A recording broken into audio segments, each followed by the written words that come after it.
seja bem feliz e unida, agradecer a Ti, ó Deus da vida, com grande júbilo rezar, louvar, e a boa nova ao mundo anunciar.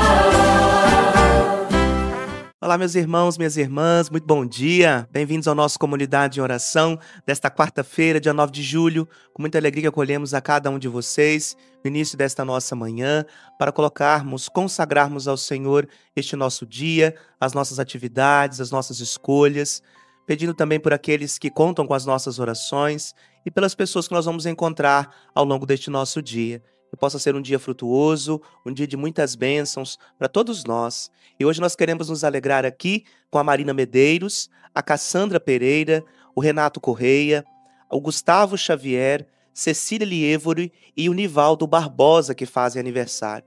Deixo aqui o meu abraço, meu carinho, meu desejo de muita saúde e muitas bênçãos a cada um de vocês. E a você também, que porventura faz aniversário, você que reza pela saúde de algum parente ou pela sua própria saúde mesmo, aqui também nós nos achegamos ao coração de Deus. Em nome do Pai, e do Filho, e do Espírito Santo. Amém.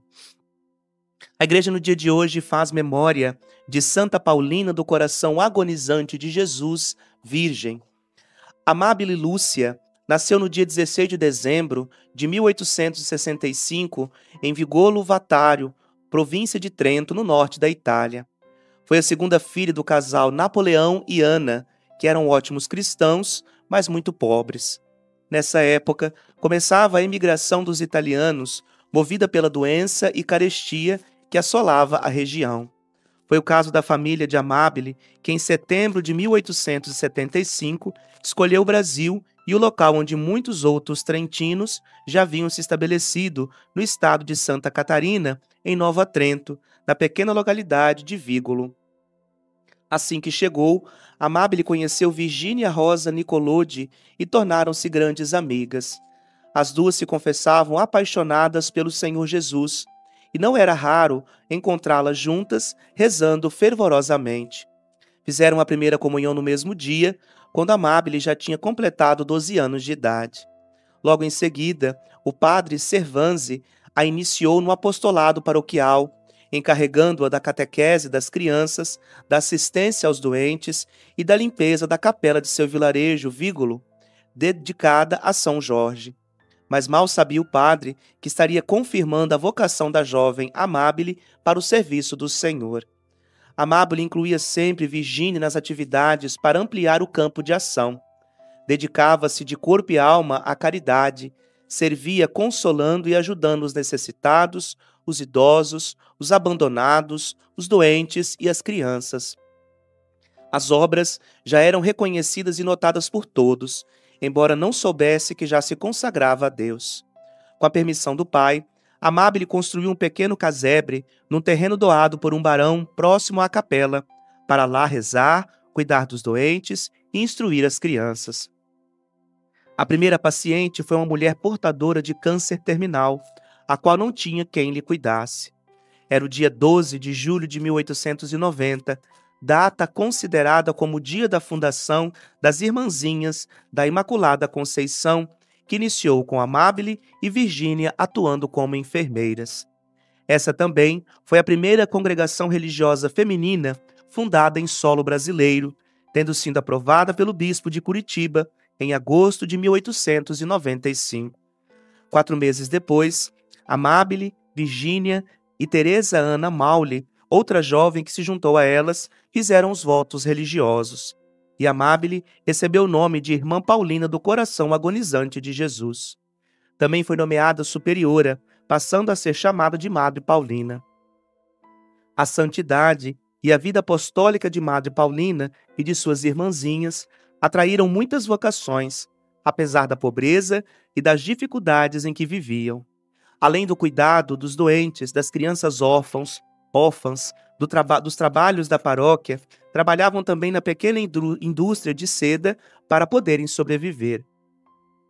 Em 1903, com reconhecimento de sua obra, Madre Paulina foi convidada a transferir-se para São Paulo. Fixando-se junto a uma capela no bairro do Ipiranga, iniciou a obra da Sagrada Família. para abrigar os ex-escravos e seus filhos depois da abolição da escravatura, ocorrida em 1888. Em 1918, Madre Paulina foi chamada à Casa Geral, em São Paulo, com reconhecimento de suas virtudes, para servir de exemplo às jovens vocações de sua congregação. Nesse período, destacou-se pela oração constante e pela caridosa e contínua assistência às irmãzinhas doentes. Em 1938, acometida pelo diabetes, iniciou um período de grande sofrimento, iniciando com a amputação do braço direito até a cegueira total. Madre Paulina morreu serenamente no dia 9 de julho de 1942, na Casa Geral de sua congregação, em São Paulo. Ela foi beatificada pelo Papa João Paulo II em 1991, quando o Papa visitou oficialmente o Brasil. Depois, o mesmo pontífice canonizou-a em 2002, tornando-se assim a primeira santa do Brasil. Bonito exemplo de perseverança, de fé e, sobretudo, daquele exemplo o qual o próprio Senhor nos pede, que nós estejamos junto àqueles que mais necessitam, aos enfermos, às crianças, aqueles que são muitas vezes marginalizados pelo tempo presente. Que a exemplo de Madre Paulina nós possamos também colocar o nosso coração como constantes servidores do Evangelho. Ave Maria, cheia de graça, o Senhor é convosco. Bendita sois vós entre as mulheres, e bendito é o fruto do vosso ventre, Jesus. Santa Maria, Mãe de Deus, rogai por nós, os pecadores, agora e na hora de nossa morte. Amém. Santa Paulina do coração agonizante de Jesus, rogai por nós. E para a nossa reflexão no dia de hoje, meus amados, temos o Evangelho de Mateus, capítulo 10, versículos de 1 a 7. O Senhor esteja convosco, Ele está no meio de nós. Proclamação do Evangelho de Jesus Cristo segundo Mateus. Glória a vós, Senhor. Naquele tempo, Jesus chamou os 12 discípulos e deu-lhes poder para expulsarem os espíritos maus e para curarem todo tipo de doença e enfermidade. Estes são os nomes dos 12 apóstolos. Primeiro Simão, chamado Pedro, e André, seu irmão. Tiago, filho de Zebedeu, e seu irmão João. Filipe e Bartolomeu. Tomé e Mateus, o cobrador de impostos. Tiago, filho de Alfeu, e Tadeu. Simão, o zelota, e Judas Iscariotes, que foi o traidor de Jesus. Jesus enviou estes 12 com as seguintes recomendações: não deveis ir aonde moram os pagãos, nem entrar nas cidades dos samaritanos, e diante as ovelhas perdidas da casa de Israel. Em vosso caminho anunciai: o reino de Deus, o reino dos céus, está próximo. Palavra da salvação.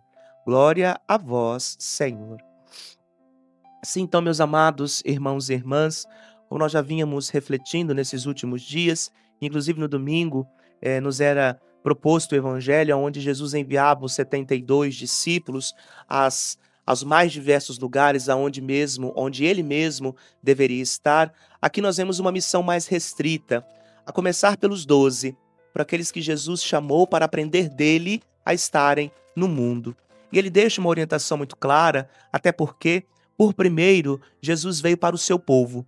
E aí é justamente ao seu povo o qual os discípulos devem anunciar, devem estar próximos, devem evitar certas posturas, visto que ainda eles estavam, de certo modo, seguindo aquilo que era a orientação não só cultural, mas também religiosa. Mas o que mais chama a atenção, meus queridos irmãos e irmãs, é a diversidade de pessoas às quais o Senhor chama. Um grupo de pessoas que certamente tinham seus conflitos, mas também tinham as suas alegrias. E eles são chamados pelo próprio Senhor para aprender dele. A missão de Jesus que deve chegar a todos, a todos. A ninguém pode ser negada a possibilidade de ouvir e de se deixar encantar pela pessoa de Cristo Jesus. Só que é preciso entendermos o anúncio ao qual nós somos convidados a fazer. O reino dos céus está próximo. O que é o reino de Deus?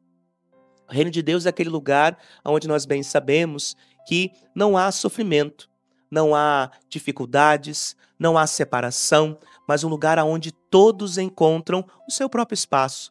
O reino de Deus tem espaço, inclusive, para aqueles que, por muitas vezes, não professam a mesma fé que nós. por aqueles, inclusive, que podem muitas vezes dizer que não têm fé, porque o reino de Deus, ele é maior do que tudo. O reino de Deus, inclusive, ele comporta a igreja, e a igreja deve ser anunciadora desse reino. No dia de hoje, então, celebrando Madre Paulina, qual o exemplo do reino que está tão próximo de nós? No cuidado com os doentes, com os órfãos, no cuidado com aqueles que muitas vezes são descartados pela sociedade, no cuidado com aquelas pessoas às quais muitas vezes as pessoas não querem cuidar, não querem olhar. Quando nós cuidamos de alguém, zelamos pela vida humana, sem dúvida alguma, é o reino de Deus se fazendo presença. Então, o reino de Deus, ele se faz em pequenas atitudes, não em atitudes por muitas vezes ditas extraordinárias, não, por atitudes pequenas, simples, mas sobretudo coerentes com o Evangelho. Pensamos então no dia de hoje, que é exemplo de Madre Paulina e de tantos homens e mulheres que se consagraram ao serviço do reino, que nós possamos também servir aonde nós estamos e fazer com que a bondade de Deus chegue a todos, sobretudo aqueles que mais necessitam. E nesta quarta-feira, às 7 horas da manhã, eu celebro no Lar Santa Terezinha, você é o nosso convidado a estar conosco neste momento de oração. E às 19 horas, faremos um momento de espiritualidade na Casa de Acolhida Monsenhor Alonso, com o texto do Bom Samaritano. Convido você também a estarmos juntos, conhecendo um pouquinho dessa nossa realidade de acolhida e de zelo pelos nossos irmãos em situação de rua. O Senhor esteja convosco, Ele está no meio de nós. Por intercessão de Santa Paulina, abençoe-vos o Deus Todo-Poderoso, Pai, Filho, Espírito Santo. Amém. Muito obrigado pela sua companhia, desejo a você uma excelente quarta-feira e amanhã estaremos aqui com mais um Comunidade em Oração. Fiquem com Deus e um grande abraço. Tua igreja, Senhor.